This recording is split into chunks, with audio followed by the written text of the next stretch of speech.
பங்களாதான் பங்களாதான். பொறாக்கூட்ல partnership வேற. கூப்பிட்டீங்களா? இல்ல.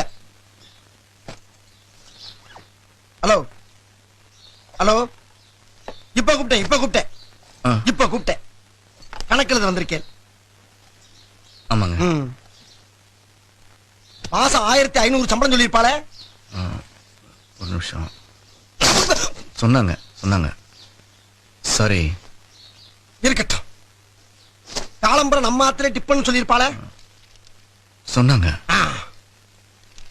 கோவில்ல வேலை செய்யறது புண்ணியம்னு சொல்லியிருப்பாளே. இதெல்லாம் நீங்க கேக்குறீங்க? என்கிட்டயும் சொன்னானுவலே. ஆமா, இதெல்லாம் எங்க துவைச்சது? ஆத்துலதான். யார் ஆத்துல?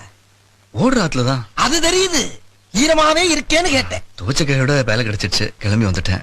இங்க காய போட்டுக்கலாமேன்னு. இத நான் போட்டுக்கிறவா? இல்ல, அங்க போட்டுருங்க.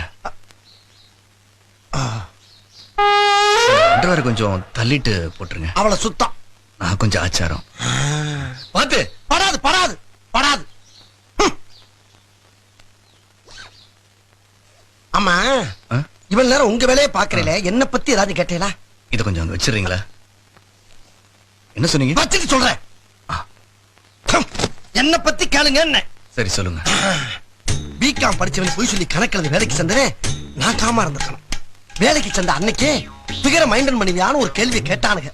நானும் யதார்த்தமா அதுக்கு என்ன தாராளம் அனுப்பிடுவீங்க, 1க்கு 2 கூட மைண்டன் பண்றேன்னு கொஞ்சம் கம்பீரமா சொல்லிவிட்டேன். கட் பண்ணா வேலையை மாத்திட்டானுங்க. பாத்தீங்களா, கவுளி கூட அடிக்குது. ஹலோ, நான் தான் ஃபீல் பண்ணேன். நீங்களா? தேங்க்ஸ்.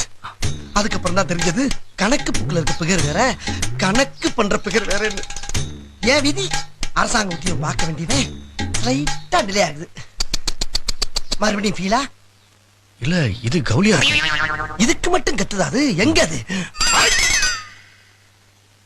அம்மா, நீங்களாவது கரெக்டா பிகரை மைண்டன் பண்ணுவீங்களா? இல்ல, எது கேக்குறேன்னா, மிஸ் பண்ணிட்டீன்னு வச்சுங்க, அப்புறம் ஏன் வேலை உங்களுக்கு வந்துடும், நான் தெருவில் நிக்கிறேன். ஆமா, என்ன படிச்சிருக்கேன்? எம்காம். ஏன், அதுல ஏதாவது பிரச்சனையா? உங்களுக்கு என்ன பிரச்சனை இருக்கு? எனக்கு தான் பிரச்சனை. தெருவுக்கா போறேன். அதுக்குள்ளயா இன்னும் 4 இருக்கு. என்ன? இல்ல, டீப்லை. ஆத்தாலே தெரியும்.